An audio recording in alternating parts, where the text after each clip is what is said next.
Hi guys! Welcome back again to my channel. So for today's video nga, ipag-uusapan ulit natin ang Happy Cash. Dahil dito, last 7 months ago ay nireview ko to, kaso nga lang ako ay na-reject.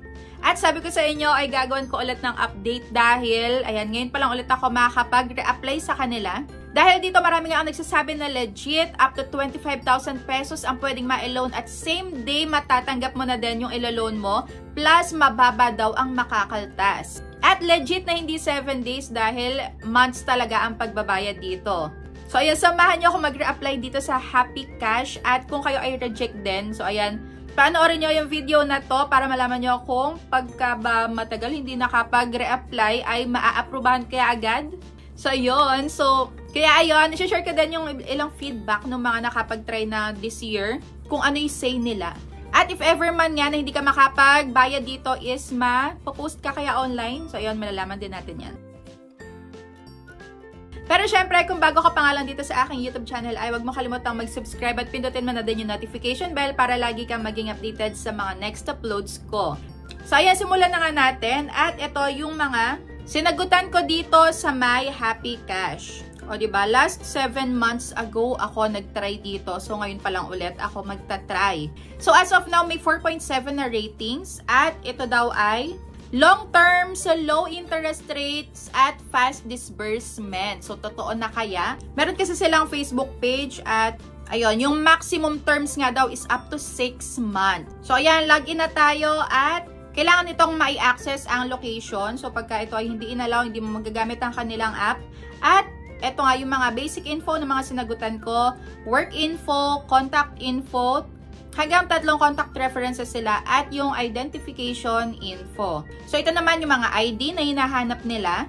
At after ko nga masagutan ang lahat ng to, so ano kaya ang aking resulta? So, ako ay na-reject ulit. So ayan, sorry, credit rating not approved. Hindi naman ako na-approbahan. Kaya kung naghahanap kayo ng mabilis na applyan is baka hindi ito para sa inyo, pero i-try nyo pa din. So, ito nga ang offer nila if ever, dahil ito rin yung kadalasan na re-receive na offer nung iba. Kung 1,100 nga ang mai-offer sa'yo, ang term dito is 1 month. At 3 beses mo siyang babayaran na hati-hati. At if ever man nga na tayo ay maaprobahan, so ito ang loan details na pwedeng mai-offer sa atin kagaya nung iba din na naaprubahan sa ganitong amount. So, for example, 1,100, ang term nga is 3 buwan. So, hati-hati ang pagbabayad dito.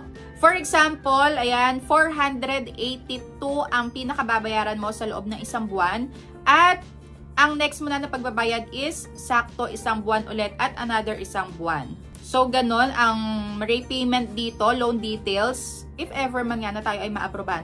Kaso nga lang, ayan, mag-a-update ulit ako sa inyo. So, sana naman tayo ay maaprobahan na dito, no? Ayan, legit naman nga siya. Yun nga lang, pahirapan talaga yung pagpasok dito. So, kung sino man maaprobahan dito sa My Happy Cash, comment down below kung ano yung ginawa nyo, kung ano yung ID na isinubmit nyo.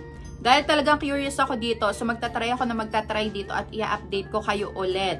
Kaso nga lang, ayan, marami din ako nababasa dito na, ayan, mga nare-reject sila. So, ayan, Happy Cash is good naman daw and it's 3 months term. Pero sadly, when I pay daw in advance, na nag-advance payment siya, is na-reject na siya. At ito pa isa, instant disapprove. I've been waiting for a day and I've been rejected. Ayan, na-reject siya. At another, ayan, disapprove, need 14 days to reapply. Buti si Cashalo at bill is makukuha agad. Yes. At isa pa, 2 days yung verification at in the end is rejected din daw pala. So, ayun, in short, ito sabi niya, hirap makapag-loan sa app na to. Which is true naman din. So, nakita nyo, 7 months ago, nag-try ako. Tapos, hanggang ngayon, hindi pa rin ako na-aprobahan. So, ayan, Happy Cash. Baka naman, sa susunod ko na pagre-reapply is ma-aprobahan nyo na ako. Para ma-share ko naman kung ano talaga yung loan details ng bonggang-bongga. So, ayun nga, para sa akin, kung may recommend ko ba to sa inyo is, ayan, 50-50 pa din. So, 50% na hindi. Dahil ang tagal niyang mag-approve. At another 50% naman, dahil maganda yung pinapakita nila na loan details at repayment plan na talagang hati-hati at monthly, legit na not 7 days talaga. So, ayun, hoping tayo sa susunod na pag-upload ko dito sa Happy Cash ay approve naman, no? So, ayan lang. Comment down below kung na-approvehan na ba kayo, ilang beses na kayo nag-apply dito bago kayo ma-approvehan para alam ko kung ilang beses ako magtatry na magtatry. Ayan, comment down below at kung magkano nga yung na-offer sa inyo, magkano na bawas, magkano babayaran nyo monthly. Ayan, comment down below para maging aware nga ang lahat. At if ever nga na makapag-bayad kayo after your due date, ano din na experience nyo? Dahil dito wala naman akong nakita na ibang runs na na-post nga online. Yun nga lang, maraming tatawag sa'yo, multiple calls and text pa din na paalala. So, yun lang. I'm so sad pa din, hindi pa din ako na-aprobahan. Pero, yun, try and try lang. Kagaya nung sa Kasha Law, yearly nag-a-apply ako, grabe. Tapos, this 2025 lang pala ako ma-aprobahan. Mali naman natin dito sa Happy Cash ay ngayong year na din ako ma-aprobahan, ano. So, ayun lang. Thank you for watching and see you on my next vlog. Bye!